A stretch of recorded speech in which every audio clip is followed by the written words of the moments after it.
Welcome to the Conscious Pivot Podcast with international speaker, business mentor, best-selling author of Pivot, and your host, Adam Markell. The Conscious Pivot shares the stories and wisdom of people who have successfully reinvented some area of their business and personal life. You'll gain powerful insights into how you can fully embrace new opportunities, increase your performance, and master the art and science of innovation and resilience. So please join Adam as he guides you on your conscious pivot. Welcome, everybody. I'm so happy to be with you with another incredible episode of the Conscious Pivot Podcast. And it's a beautiful day. And actually, it was really cool today because the first day that we're recording a podcast in our new studio. And you can see the background. We've already done a training in here. We've had, the walls are this magnificent color. And it's such a perfect opportunity and a segue to the individual that I get to share you with today. I get to share her with you, who's spent the last 35 plus years helping people to live lives they love by creating a very intentional, I want to say a process to use color in their life, how to, not just with what they dress, but the colors in their home, the colors that are around them, the colors that bring them energy, that ground them, that have them feel powerful, have them feel worthy, all the things that are kind of going on the inside where we have some insecurities or we feel lack or we feel we're not entirely on purpose. And where does color play a role in our betterment, in our development? It's just magnificent. And this incredible, beautiful woman that I get to introduce to you in just a moment has been helping people in that area, because most of the communication is really not even verbal. It's the things that we see and that we sense in other ways. So I am so honored to have you with us here today. And I'll say this, you've done something incredible. And I want, as my listeners know, I always ask the person on the other end to introduce themselves, because it's just more fun that way. So would you be kind enough to introduce yourself in the most authentic way, meaning whatever comes up for you and however you feel, and share anything at all about yourself? That would be magnificent. Well, thank you for the invitation. I feel like in the context of knowing you now and reading your book, I would say that I am living my life's purpose. And I began really early on. I remember my story as a little girl. I was standing out in front of our house in Hibbing, Minnesota with my mother. And I told her that she was really beautiful. And she said something to me. She said, it's important to not talk like that, because what's important is beauty on the inside. And when I recall that moment, she was standing in front of a house that she designed for her 6 children. And the door of the house was her eye color. The brick of the house was her skin tone. And she had a romantic color, her beautiful shades of pink in the flowers.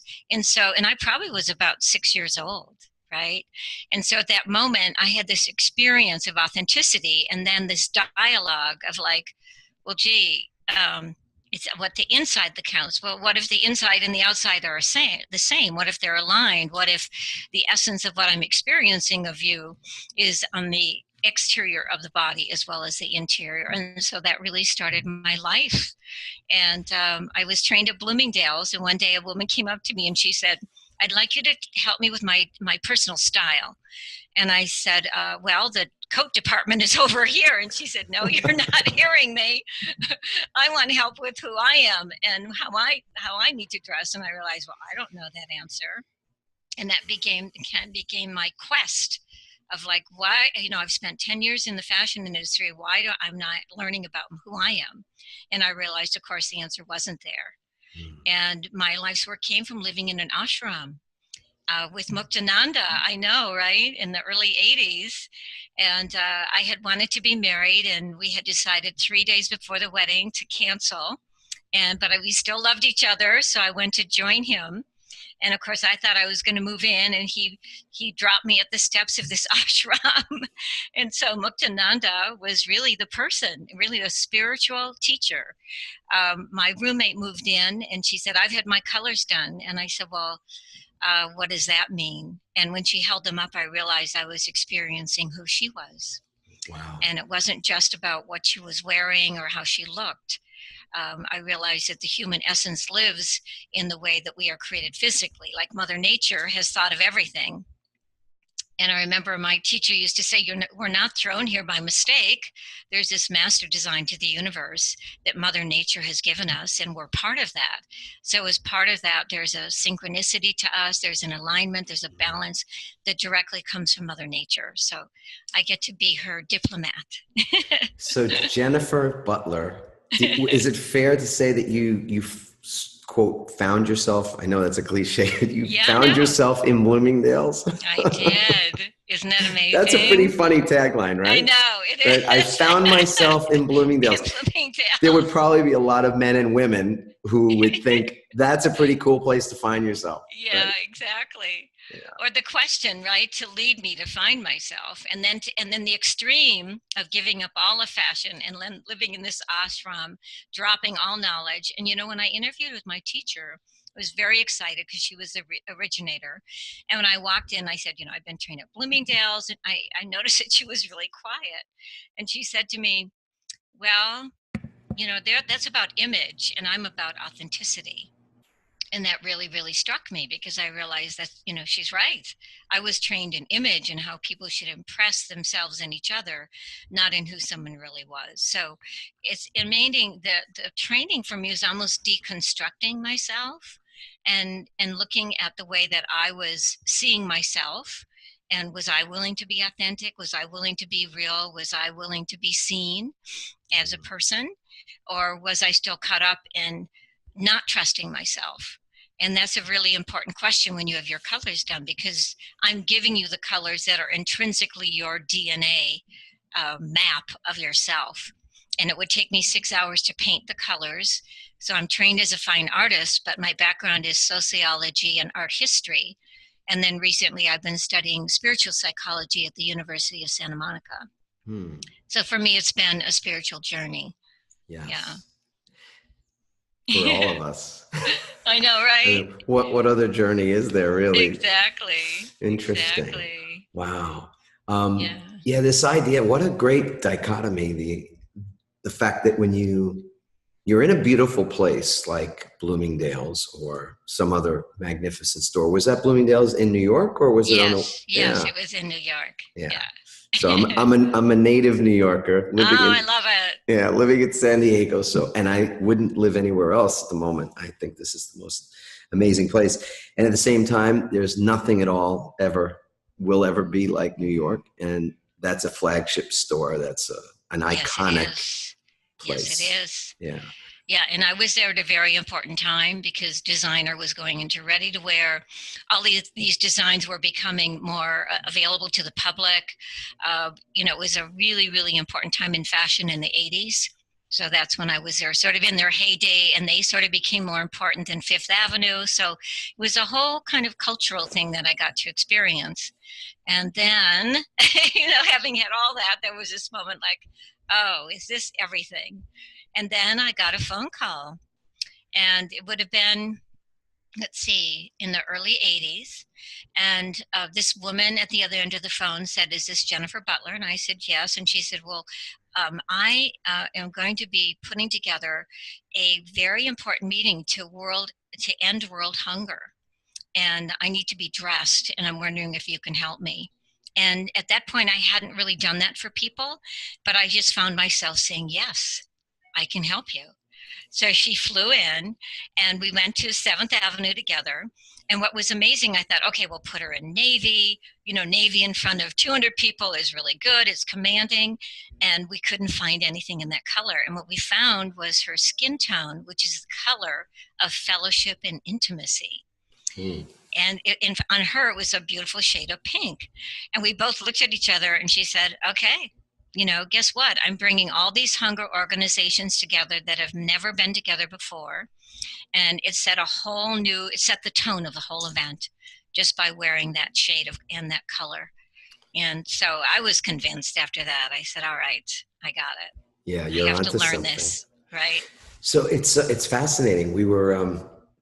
I was on on a training this morning with a group on Facebook of people that are wanting to build a business that they love.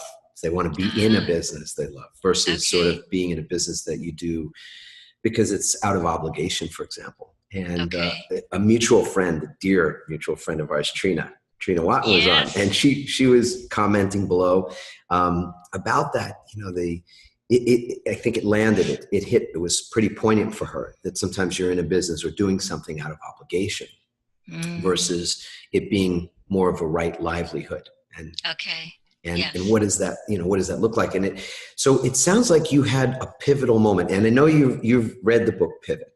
Yes. So thank you. Oh my goodness. And you even said to me, it was so kind of you before we even pushed the record button, that you enjoyed the book. I would love to get a sense from you of either what was that pivotal moment for you? And I shouldn't say that pivotal moment, because we have pivotal moments kind of all the time, but there are some that stand out as being those moments where, like with Robert Frost and The Road Less Traveled, that place in a quiet wood where there's the two roads and you choose whichever one you choose. I don't know that it's romantic to choose the road less traveled by. And that's why that poem resonates, so deeply with people. But whatever road, whether you choose the road that's more traveled or you choose the one that's less traveled, you got to choose the road that your heart wants to travel. That to me is the distinction. And so it's, and then there is an obligation attached to it. It doesn't sound like there's that your pivot was very much a heart-driven experience, or a spiritual path of sorts. So would you share something about your pivot along the way? Yeah, I feel like, remember you talked about being a lawyer? And so my experience was in retail, and I love fashion, and I loved all the shows and the glamour of it. And so I thought that's what was going to make me happy. And so I did that for 10 years. And then at the end of it said, is this all there is? And am I living my life's purpose? And so I would say the Hunger Project, the S training that I did, was a pivotal moment, because it was sort of asking not just what I like and what I do well, but what do I want to contribute to the planet? And so that was pivotal for me, that training.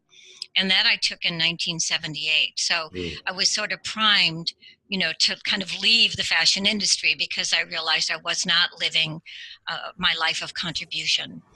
And so I would say after that Hunger Project event is when I went to train to do the colors.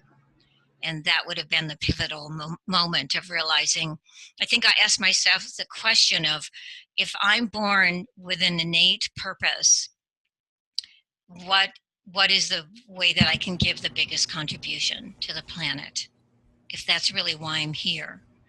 And it had to speak from me, from the inside, which for me was a very heartfelt question. And would you repeat that question? Yes. Thank you. So where in my life could I make the biggest contribution? If I had a life of purpose, then I was being purposeful, but where could I make the biggest contribution? And so that's what shifted. It shifted from an inner self-accomplishment and proving myself to letting go of the ego piece and listening to the greater conversation of the universe. And to me, that greater conversation is contribution and service, right? Yeah.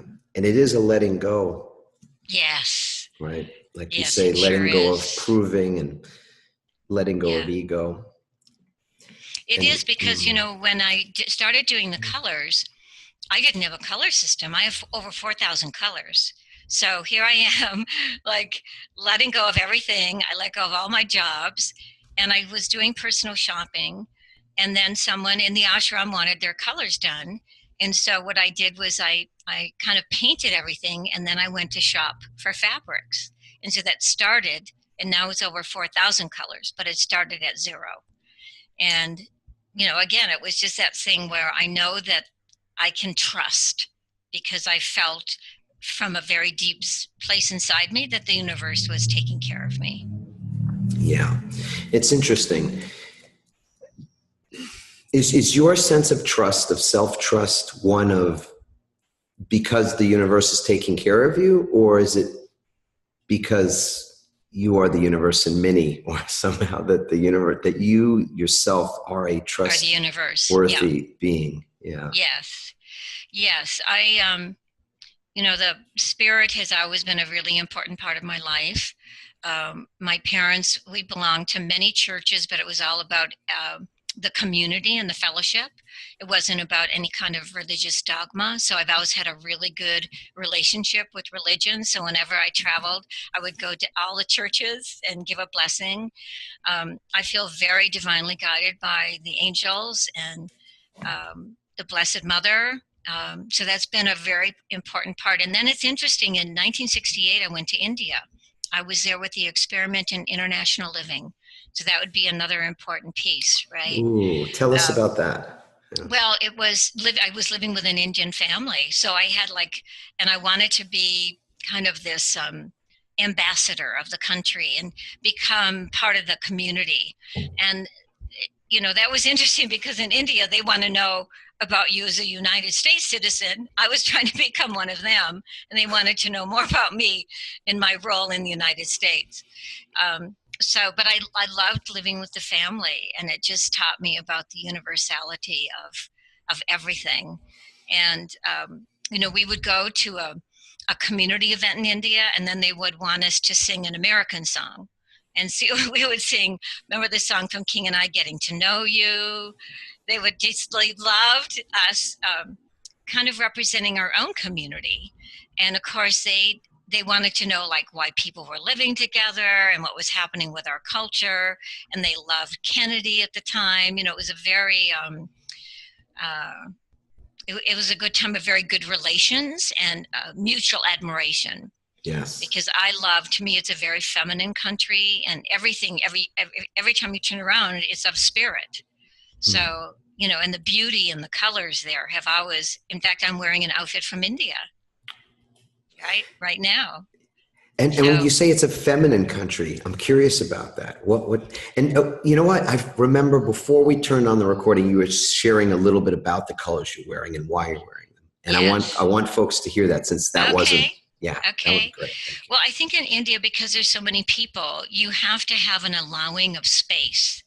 And because I was there in 1968, so it wasn't cleaned up in any shape or form. It was in more of its raw form. Right. And so you had to have compassion for people because they were all around you. They had nothing. And you had to create community instantly because it was so crowded. And so there was more of I want to say a softening, allowing, a sense of forgiveness, a sense of compassion is what I came home with. And because we went to a lot of spiritual gatherings, maybe it's because of what I was drawn to, right? I came away thinking of, and I got to hear Indira Gandhi speak. Mm. So for me, it was all about peace, interrelatedness, international understanding, worldwide community. So that was instilled in me in a very crucial time in my life. Yeah. And how did that inform, do you think, the decision that you ultimately made to work with colors in the way that you do to help people transform not just their environment, their outer environment, but really their inner environment? It sounds very much like that's the environment that you work in, right, more than anything else. You're right. I feel like that beauty to me is a spiritual principle. That's my mission. And I realize because I work directly with Mother Nature's energy and how it lives in people, to me, that's a very divine experience. It's sort of like a ritual of connecting yourself back to the bigger nature of Mother Nature and her template and how she lives her life in flow and balance and harmony.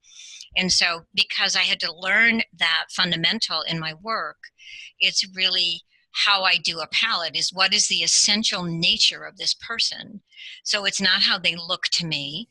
It's the sacred geometry of their design, and it's their innate inner energy, because a lot of people try to mask who they are, right? They try to be something different. And so I can't go by that. I can't really go by what they like. And remember, we're attracted to the opposite. And so I thought, okay, I've got to reach in. So I have to reach into my own inner nature to have that stability within me, to see through someone's disguise, let's say. Right. And so that's my work. And it's always very humbling because I can't make up that you look like somebody else, because then I'm not seeing you. So it's this moment of always going inside, always being in the moment with the person and myself. And then, kind of the human pigment is this earthly record of our human experience, right? I wouldn't see you without the pigment of your skin, right? The pigment of your eyebrows, the pigment of your eyes that creates you in physical form. So if spirit lives there, then I'm experiencing an energetic exchange. And that's how I'm doing a palette. Right? So it's a surrendering, I guess I want to say. Yeah. And the surrender is you surrendering judgment? What is it you're surrendering? Yeah, definitely judgment. I think in spiritual psychology, that's what we looked at a lot at, is that essence lives in unconditional loving. So if I'm holding judgment in some way, right, if I say to you, well, I don't really like my skin tone. I wanted pink skin and my skin is peach. Well, my skin tone is my self-love, right? So right there, I've tried to detach myself from who I am. So the reason the work is important is you really come to terms with honoring your own creation and realizing that your physical design is one with your essence, and that's one with why you're on the planet, right? You're physically designed to do your work as a teacher, right? Yeah.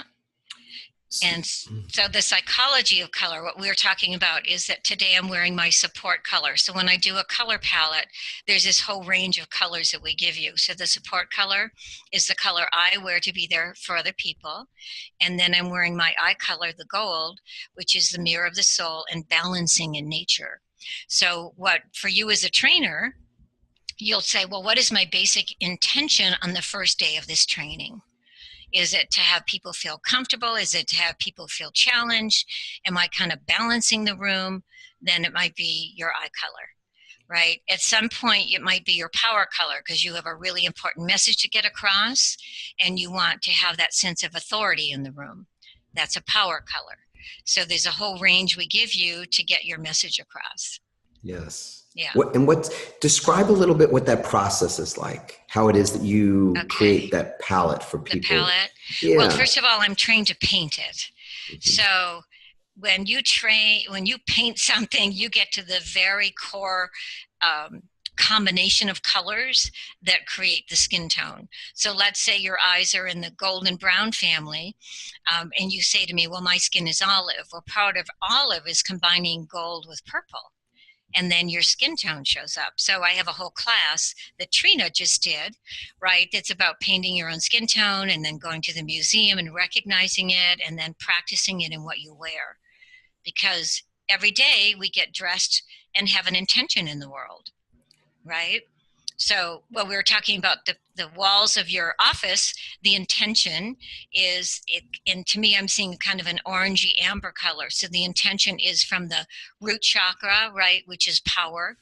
And yet the amber tone of it is knowledge.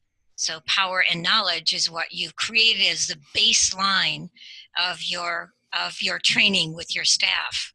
And whoever you bring into that office is I think a lot of when you have to pivot, there's that certain alignment, but there's a certain motivation, there's a certain power that has to come from within a very base part of you to get you motivated, right? And to be willing to make that shift.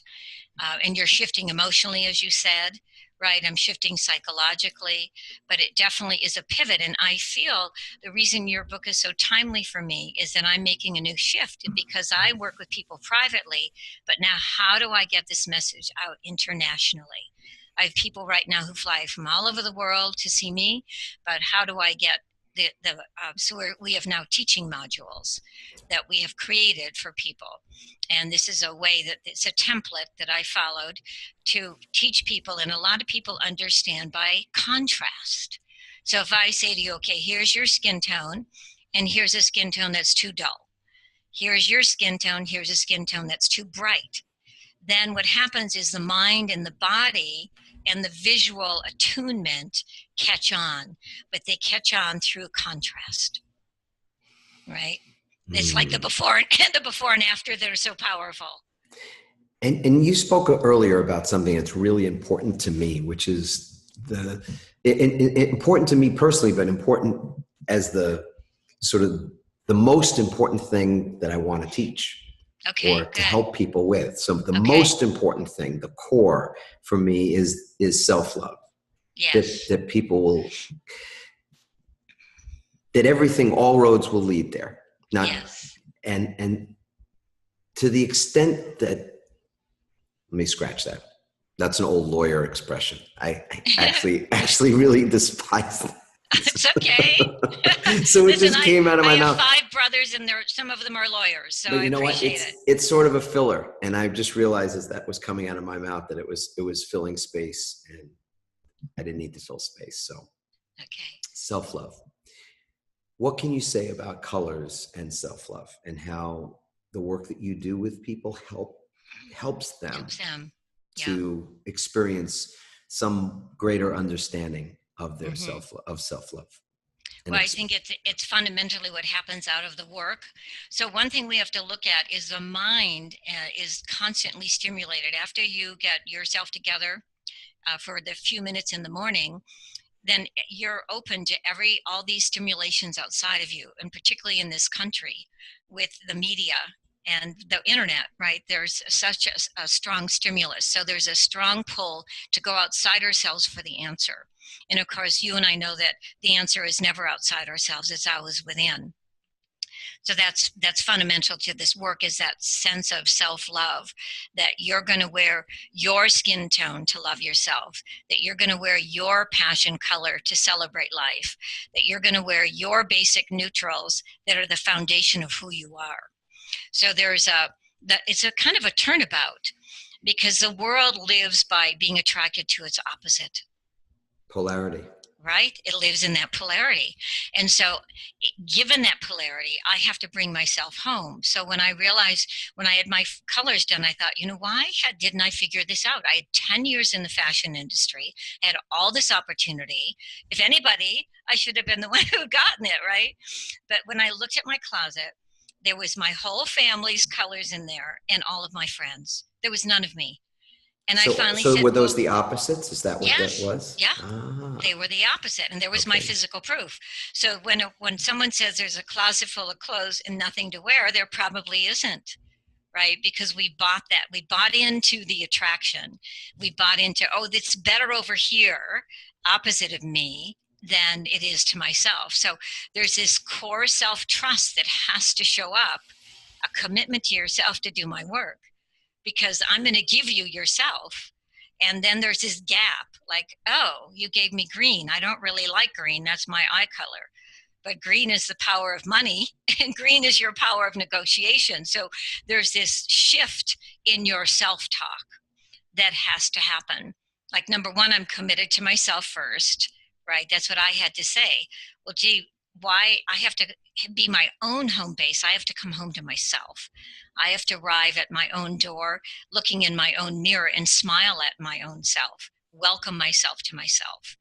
And so when I make that choice as a fundamental choice to be who I am, as a fundamental choice to be self-nurturing and self-loving, then I'm okay exactly as I am. I don't need to prove anything. I don't need to be anybody else. All of a sudden I'm saying, wow, I really love my purple.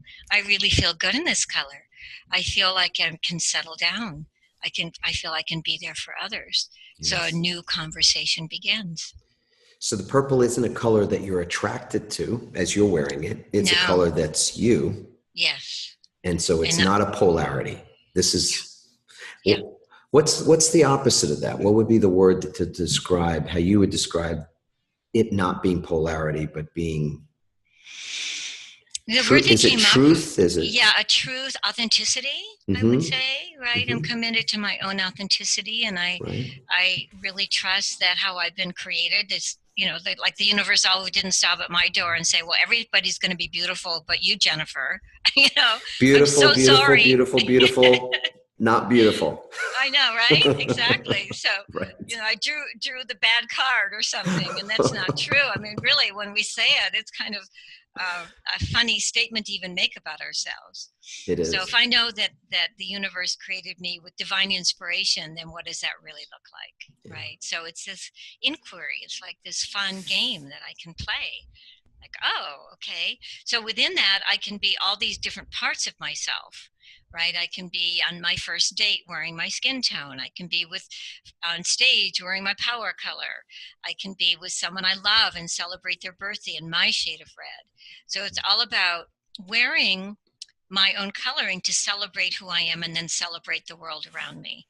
And that's what I love, that dressing with intention, because I'm saying, well, how do I need to be today on screen with you? I said, well, I want to be supportive, and I really want to wear something that represents either my hair color, which would be like silver jewelry with purple, but my eye color is related more to your eye color, right? So when I saw your picture, Yes. I said, what would be relatable to you? Hmm. Isn't that fun? That is fun. Yeah. Wow. Yeah.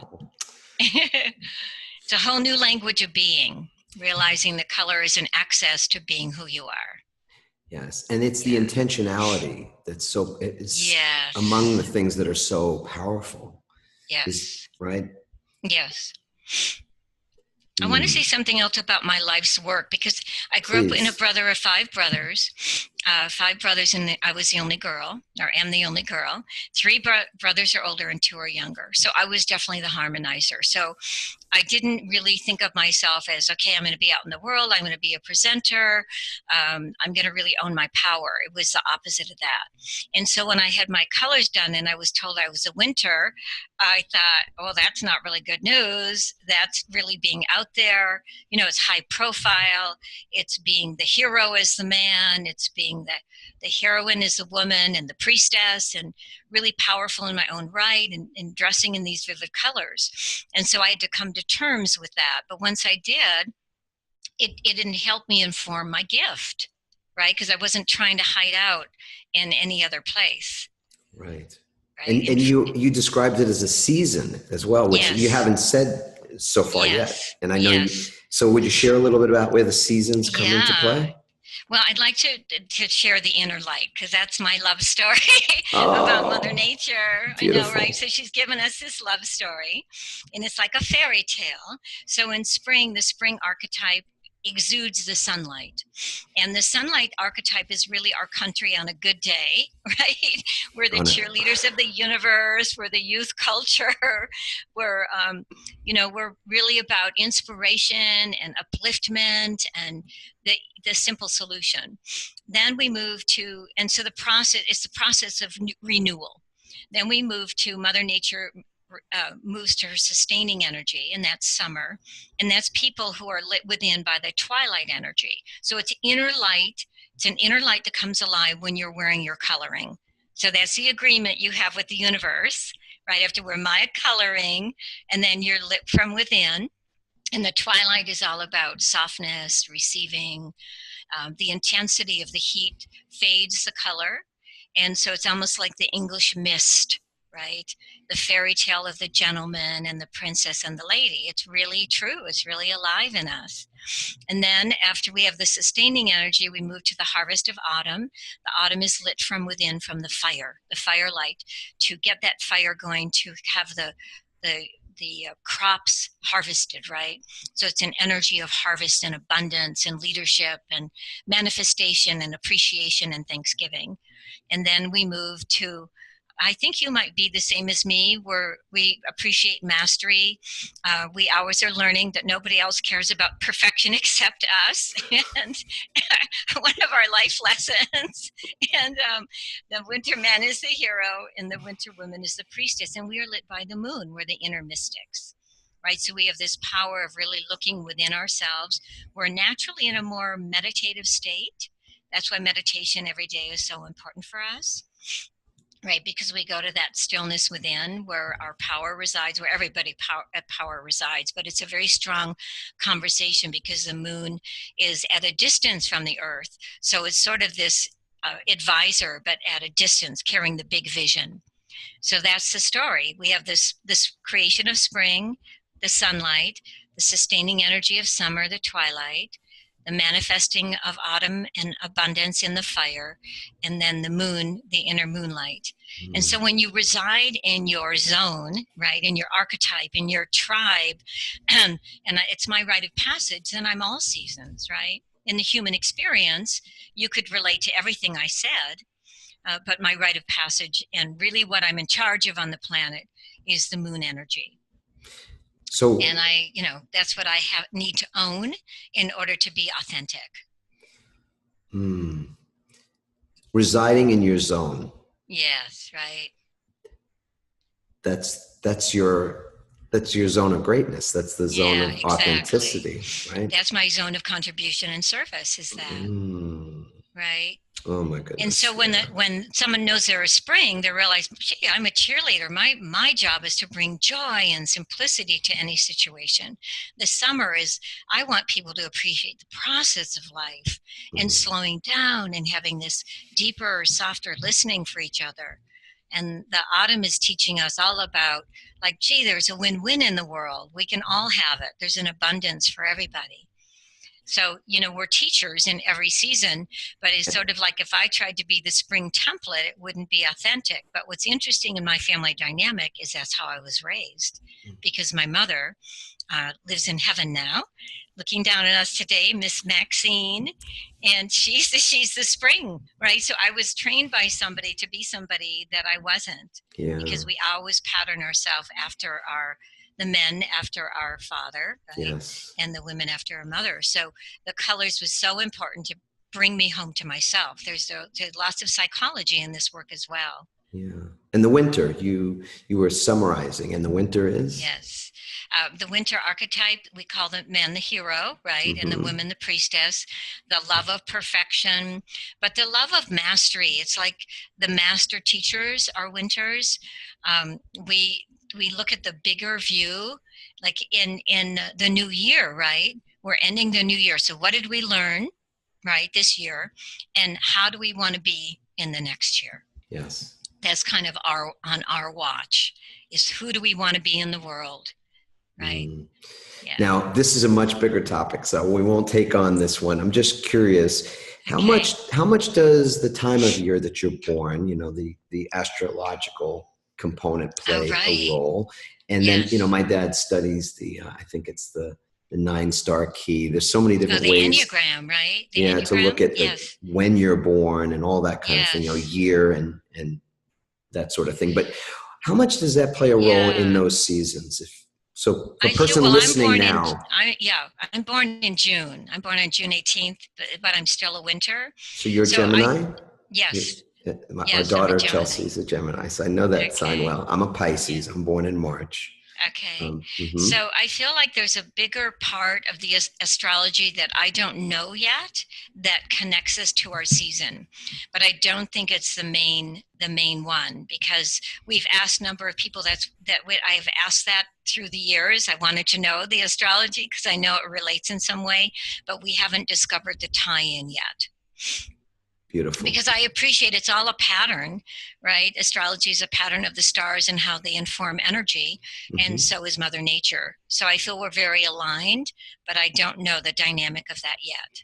Now, the clothing that we wear, how we clothe ourselves, that's that's your primary work, right? Yes, it's the clothing we wear, but also I do a lot of interiors and wardrobing and shopping for people. So it's it's telling the whole story. So someone leaves fully empowered. And, but the color is fundamental. That's the first thing. And then from there, we work on the design, so the sacred geometry of the design. So I want to show something because we can see it. If you look at the length of your face, where you have your shirt unbuttoned, if you go from the shoulder, like where your neckline is right up here, right here, to where your shirt is unbuttoned, right? That's about your head length. Wow. And so that's what we call mirroring. So the geometry of the work takes this sacred geometry of how your face is designed and your features, and you learn how to repeat it. So for the guys, your jawline, for example, shapes the collar. The shirt collar you have on. So the jawline comes from right from here to here, right? And then we repeat it right where the neck meets the shoulder on down. So you can see the points of your collar could be a little lower, right? You could say, can you see that for yourself? I can, yes. Yeah, yeah. So then what happens is what we call congruency. And when you're aligned with yourself, you offer me that alignment, right? So you're dressing in a way as a contribution to others. Because if I'm missing myself, then you're trying to figure me out, right? And then you're trying to say, well, is this woman for real? Yes. Right? Is this guy for real? Is what he has to say, knowledgeable? Is it truthful? And you can get that I'm being truthful because I'm dressed in my own design. So your congruence will allow another person the opportunity to be more present with you, Yes. and potentially with themselves. Because you're mirroring for them. Yes. Either one or the other. Whether if you're mirroring for them, that something's off. Right. It only brings up, or you're saying it will help them either to feel more aligned themselves or to feel less aligned by what they see in another person. Well, or to realize they are out of alignment with themselves. Ah, interesting. So it triggers, it'll trigger exactly. something. Right. So if they say, for example, in your level of self-esteem, you do not feel powerful. Let's say that's your issue. And you want to feel more powerful in the world. So if you were to go shopping, you would buy something that's probably too strong for you because you feel inadequate at some level. Because you're overcompensating. Yes, you're overcompensating. Yes. So then everything is way too bright and too strong. Right? Or let's take the other case where you feel, oh my God, I'm way too strong for people. I have to really tone myself down. Then you're going to go shopping for yourself and buy something that's way too dull. So what we do is bring you in harmony and saying everything is just okay the way it is. Yeah. And so how do you mirror that back to yourself and in turn add harmony and balance to the universe?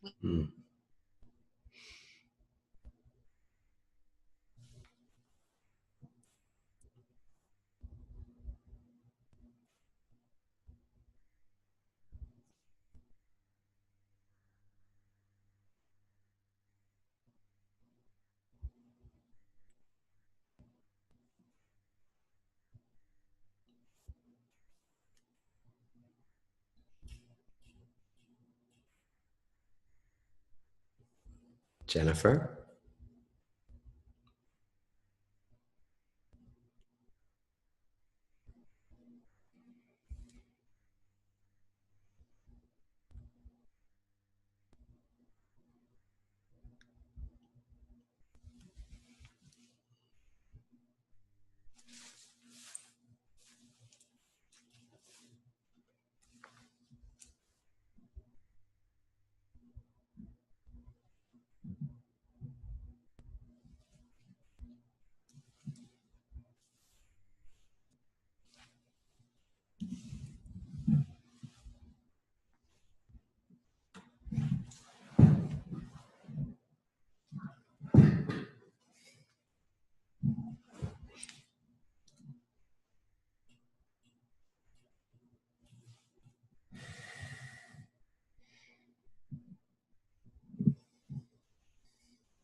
Mm.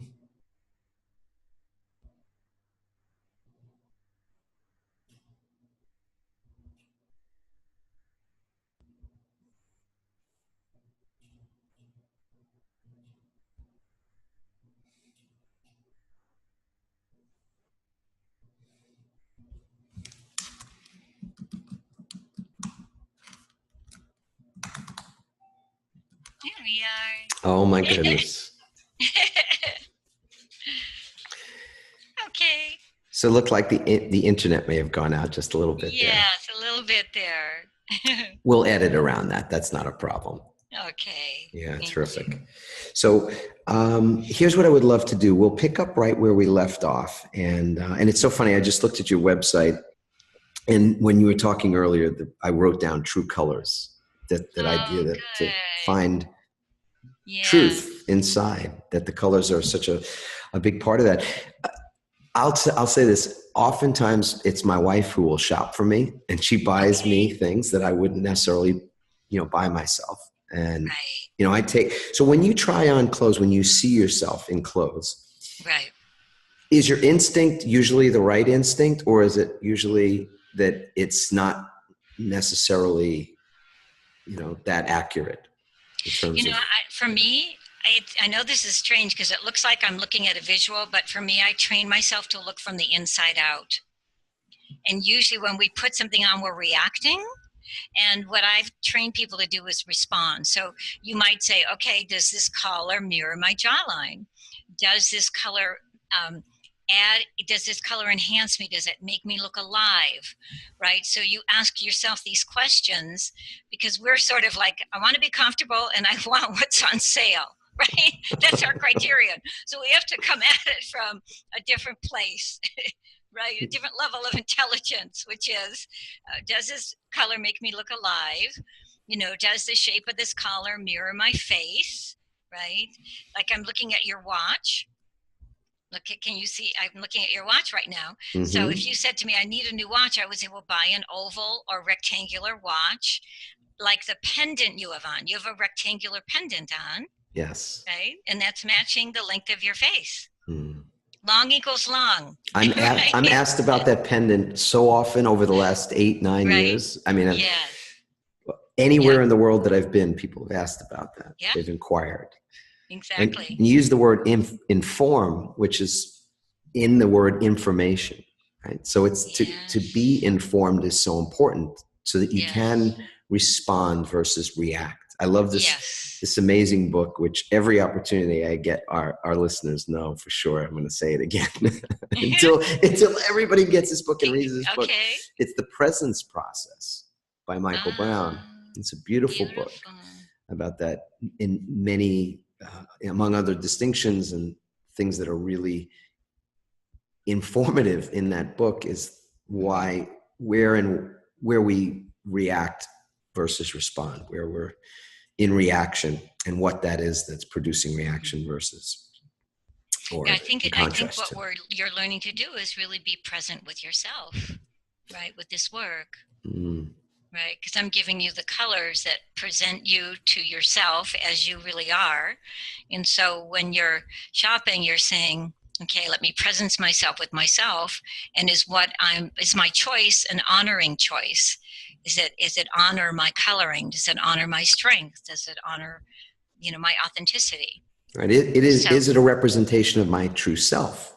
Yes, exactly. And because those words get tossed around, those terms are used, and people don't often know exactly what that is. What does it look like to be in my true self? And the only thing I've come up with is that when we're caring for ourselves, when we are giving ourselves unconditional self-care, unconditional attention, that's an act of self-love. Yes. And in that moment, what does self-love and self-care look like in terms of the clothing that we adorn ourselves with, or the colors of the environment that we're in? And I think the thing that I would like folks to take away, among every other amazing thing that you said, is the intentionality piece. That idea that this is an intention. It's not a lucky group of people that get it, like rich people get to have it, but poor people don't, or people that Some have more education or more advantages, get to have that, and No. others don't. Mm-mm. This is a Right. very level playing field. Yes, it is. But it is being informed about Right. something that we're otherwise uninformed about. And so this is Yes. a part of that journey of discovery and being curious, and not just sort of settling for what is or what's been shared with us or modeled by our parents or peers or what have you. Yes. Yes? Yes. Yeah, it's bringing your home to yourself instead of following the image or the dictates of other people or how it should be, or, even what's appropriate. What's appropriate is you. Right. Or right? the media. Owning your own self. Yeah. Or what we are marketed since the time that Yes. we're so very young, that this is what beauty is supposed to look like. Exactly. This is what a woman is supposed to look like, or what a man's supposed to look like, or what success looks like, or whatever, right? So it's a very personal inquiry. Yes, it is. I would love it for people to be able to find out more about you so that they can inquire in themselves and have assistance to do it, because this is your gift. This is your special contribution. Right? It seems like it became your dharma to do this. Yes, definitely. Right. But in the best way. It's not a duty, but a privilege to do it. Yes. Right? My seva. Right. Your seva. Thank you. I think, let's see, my website is jenniferbutlercolor.com, and there's so much free information. There's a place on there where you can actually take a quiz. There's this free slideshow with music to work out your season. Obviously, we have people that come in from all over the world to work with me privately, but we have amazing classes, and then we've developed this online program, which is the 7 principles of design. So I don't know if you can see. This is the book. Would you hold it up? Oh. Yep. Reinventing your style. So what it does is it takes pictures from Mother Nature, and the 7 principles give you these tools of how to dress as yourself. So there's an exercise in how much texture you can wear, and how much design and proportion and scale, and all of these wonderful things that you and I would recognize in great works of art. Now we get to apply them to us. And then also we have the True Beauty Movement. This is my affirmation card. And it says, in my life, getting dressed is a spiritual experience because I believe that my presentation is an extension of my soul. Here are 10 principles I live by. I invite you to embrace them and make them your own. And so that's on the website as well. The affirmations. So, yeah, it's really about a declaration of self, right? Yeah. Magnificent. Well, I saw the website. I thought these are incredible resources. So those that could work with you and would love to either work with you privately or to attend a class, or just take, advantage of those resources that are right there, that are, for anybody, and such a generous offering. So Jennifer, thank you again. Say the website one more time. It's Jennifer Butler. Jennifer Butler Colors.com. Got it. Is Jennifer color Butler with color. A color, no S. JenniferButlerColor.com. Beautiful. Yeah, fantastic. In fact, you know what? Well, I just want to be sure of it, so I'm going to take a look right now. Yeah, it's just JenniferButlerColor.com. Yeah. Perfect. Make sure we get that right, and we'll let our folks know as well. Is there a ritual or a practice? This is how we always finish up with one thing. Yeah, that sustains you, because of course you're a human being. And like every other human being, you have your challenges and you have your moments of whatever those moments look like. So Now I would say definitely the meditation for me, which is daily, and then I also do Kundalini yoga. And I love it because, we get up and we dance and we yell, and it's just such a good combination. And the breathing, it really lets me let go of things and begin my day newly, and really have my connection with the divine and with spirit that I just, cherish, and which is the fundamental to my life. So I would say the meditation and the yoga. Beautiful. Which, of course, you said the exercise, and this is my 70th year on the planet. Oh my goodness. I feel even younger and younger in spirit, because I know the spirit is eternal within me. And so that's really what I want to pass on to anybody who's listening. It only gets better and better. And I just appreciate you and the book you've written. It's definitely changed my life. And I'm looking forward to meeting you in purpose and in person and doing one of your courses as well. I'm looking forward to collaborating. I've already got the wheels in my brain are already spinning and thinking how many of our students, how many of the people that we are working with would benefit from what you're informing people about. And this is so beautiful. So Jennifer, you've been a magnificent person to have on our podcast. So thank you so much for your just who you are. And, yes, thank you for who you are and for the invitation. I really appreciate it. A pleasure.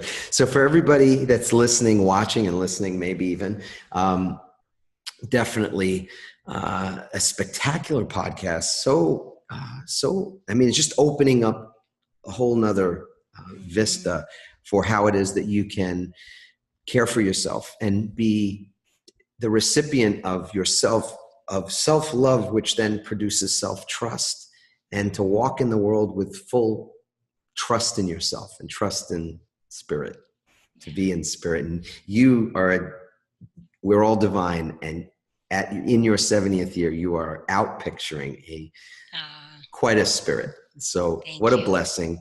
And for everybody, as a reminder, when you wake up tomorrow, and I pray and I give thanks for our waking up, for me personally to wake up, and for all of you too, because we know that the physical waking is a gift, it's a blessing. The metaphoric waking is our journey. And in that moment, when you take your first conscious breath, acknowledge and be aware that in that moment, there are people taking their last breath in this physical body on this planet. Mm-hmm. And so it is truly a sacred moment. It's a sacred day, as they all are. And so with whatever's going on, no matter whether you love it or you don't, you get to make a choice in that moment to love yourself fully, to love your life. So wake up, be in gratitude, stand up, put your feet on the floor and say, or think at least, I love my life. I love my life. I love my life. You all have a beautiful, amazing rest of your day wherever you are, and we'll see you very soon. And of course, if you haven't yet subscribed to the Conscious Pivot podcast so you can hear all the episodes, go ahead and subscribe. And if you are a pivoter, you know what I mean. You are making some changes, and maybe some changes are around you and you don't know quite what to do with them, then join our community on Facebook, Start My Pivot Community. There's so many people just like you who are reinventing things in their life, who are pivoting or being very courageous and very vulnerable. And there's incredible support for you in the Start My Pivot community. So we'll see you very, very soon. For now, I'll say ciao.